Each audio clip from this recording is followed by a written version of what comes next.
করিয়ে ছোট্ট একটা রুমের মেঝেতে রেখে তিলে তিলে মৃত্যুর দিকে ঠেলে দিচ্ছিলেন ইউপি সদস্য স্ত্রী। আর পাশের রুমে প্রেমিককে নিয়ে রাজকীয় জীবনযাপন করতেন তিনি। প্রেমিকের সঙ্গে থাকার সময় হঠাৎ এলাকাবাসী যে হাতে নাতে ধরে তাদের, সে সময় প্রেমিক ঘরের গোপন দরজা দিয়ে পালিয়ে যায়। সেই ভিডিও সামাজিক যোগাযোগ মাধ্যমে ছড়িয়ে পড়লে তা ভাইরাল হয়। ভিডিওতে দেখা যায় ওই নারী এলাকাবাসীর সঙ্গে বাগবিতণ্ডায় জড়ান। এ সময় বেরিয়ে আসে চাঞ্চল্যকর সব তথ্য। এলাকাবাসী ঘরে যেয়ে দেখেন একজন লোককে রুমের মেঝেতে প্লাস্টিকের মাদুর বিছিয়ে সরকারি পাতলা একটা কম্বল দিয়ে শুয়ে রাখা হয়েছে। লোকটির স্বজনরা তার স্ত্রীকে জিজ্ঞাসা করছেন, আপনি কেন তাকে চিকিৎসা না করিয়ে মেরে ফেলতে চাইছেন? এ সময় তিনি কোনো সদুত্তর দিতে পারেননি।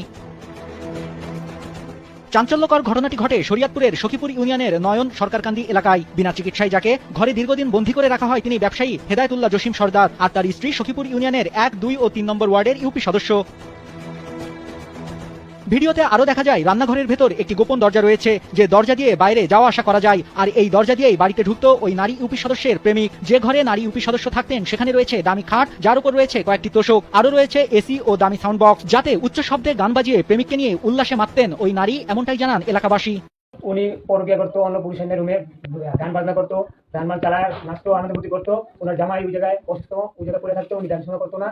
তাহলে মেরে ফেলার জন্য রুমে আছে তখন আমরা এলাকাবাসী নিয়ে আমরা সবাই নিয়ে আমরা রুমে আসি। আসার পরে জিজ্ঞাসা করি যে তুমি ডিভোর্স দিছো, এখন কেন আসলি? বলতেছে যে আমি আমার বাড়িতে আসছি। পরে বললাম যে তুই এটা তোর বাড়ি কি, তুই আমার চাষের ডিভোর্স দিয়ে লাইছো? আমি হচ্ছে বাসা ভাড়া কি আমি গত 4 মাস যাবত এখানে আসছি।